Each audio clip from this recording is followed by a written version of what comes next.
কান্দুৰা ডেকা বৰুৱা কোনগৰাকী বিদ্ৰোহী নেতাৰ মুখ্য সহযোগী আছিল? ইয়াতে 4টা অপশ্যন দিয়া আছে। এ দিয়া আছে তৰুণৰাম ফুকন, বি দিয়া আছে মণিৰাম দেৱান, চি দিয়া আছে গোমধৰ কোঁৱৰ আৰু ডি দিয়া আছে কুশল কোঁৱৰ। এই 4টা অপশ্যনৰ ভিতৰত শুদ্ধ উত্তৰ কোনটো হ'ব? ইয়াত শুদ্ধ উত্তৰটো হ'ব অপশ্যন চি গোমধৰ কোঁৱৰ।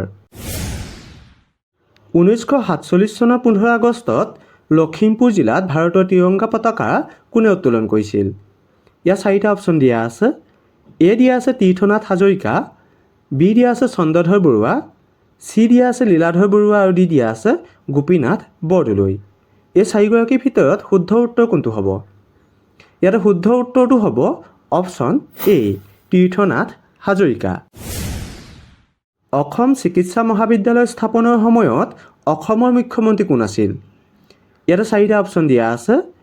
এ দিয়া আছে গোপীনাথ বৰদলৈ, বি দিয়া আছে বিমলা প্ৰসাদ চলিহা, চি দিয়া আছে হিতেশ্বৰ শইকীয়া আৰু ডি দিয়া আছে বিষ্ণুৰাম মেধি। এই 4গৰাকীৰ ভিতৰত শুদ্ধ উত্তৰ কোনটো হ'ব? ইয়াত শুদ্ধ উত্তৰটো হ'ব অপশ্যন বি বিমলা প্ৰসাদ চলিহা। দেশভক্ত উপাধিৰে তলত উল্লেখ কৰা কোনগৰাকীক বিভূষিত কৰা হৈছিল? ইয়াতে 4টা অপশ্যন দিয়া আছে। এ দিয়া আছে তৰুণৰাম ফুকন, বি দিয়া আছে নীলমণি ফুকন, চি দিয়া আছে নবীন চন্দ্ৰ বৰদলৈ আৰু ডি দিয়া আছে গোপীনাথ বৰদলৈ। এই 4গৰাকীৰ ভিতৰত শুদ্ধ উত্তৰ কোনটো হ'ব? ইয়াতে শুদ্ধ উত্তৰটো হ'ব অপশ্যন এ তৰুণৰাম ফুকন। অসম কৃষি বিশ্ববিদ্যালয় কোন চনত স্থাপন কৰা হৈছিল? ইয়াতে 4টা অপশ্যন দিয়া আছে। এ দিয়া আছে 1951 চনত, বি দিয়া আছে 1958 চনত, চি দিয়া আছে 1962 চনত আৰু ডি দিয়া আছে 1969 চনত। এই 4টাৰ ভিতৰত শুদ্ধ উত্তৰ কোনটো হ'ব?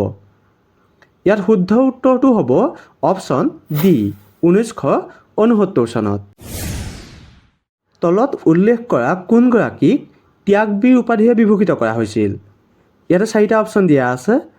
এ দিয়া আছে হেম বৰুৱা, বি দিয়া আছে হেমনাথ শৰ্মা, চি দিয়া আছে নবীন চন্দ্ৰ বৰদলৈ আৰু ডি দিয়া আছে তৰুণৰাম ফুকন।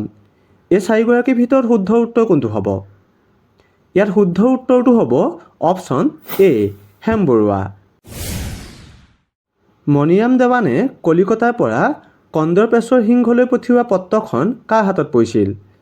ইয়াতে 4টা অপশ্যন দিয়া আছে। এ দিয়া আছে বলৱান দাৰোগা, বি দিয়া আছে দেৱকান্ত দাৰোগা, চি দিয়া আছে হৰনাথ দাৰোগা আৰু ডি দিয়া আছে হৰিকান্ত দাৰোগা। এই 4টা অপশ্যনৰ ভিতৰত শুদ্ধ উত্তৰ কোনটো হ'ব? ইয়াত শুদ্ধ উত্তৰটো হ'ব অপশ্যন চি হৰনাথ দাৰোগা। কনকলতা বৰুৱাক গহপুৰ থানাত ব্ৰিটিছ আৰক্ষীয়ে গুলীয়াই হত্যা কৰা সময়ছোৱাত তেখেতৰ বয়স কিমান আছিল? ইয়াতে 4টা অপশ্যন দিয়া আছে। এ দিয়া আছে 15 বছৰ, বি দিয়া আছে 17 বছৰ, চি দিয়া আছে 19 বছৰ আৰু ডি দিয়া আছে 21 বছৰ। এই 4টাৰ ভিতৰত শুদ্ধ উত্তৰ কোনটো হ'ব? ইয়াত শুদ্ধ উত্তৰটো হ'ব অপশ্যন বি 17 বছৰ। অসম আন্দোলনত খগেশ্বৰ তালুকদাৰ কোন ঠাইত শ্বহীদ হৈছিল? ইয়াতে 4টা অপশ্যন দিয়া আছে। এ দিয়া আছে যোৰহাট, বি দিয়া আছে ঢেকীয়াজুলি, চি দিয়া আছে ভৱানীপুৰ, ডি দিয়া আছে গহপুৰ। এই 4টাৰ ভিতৰত শুদ্ধ উত্তৰ কোনটো হ'ব? ইয়াত শুদ্ধ উত্তৰটো হ'ব অপশ্যন চি ভৱানীপুৰ। চিলেটক কোন চনত পূব পাকিস্তানৰ সৈতে সংযুক্ত কৰা হৈছিল?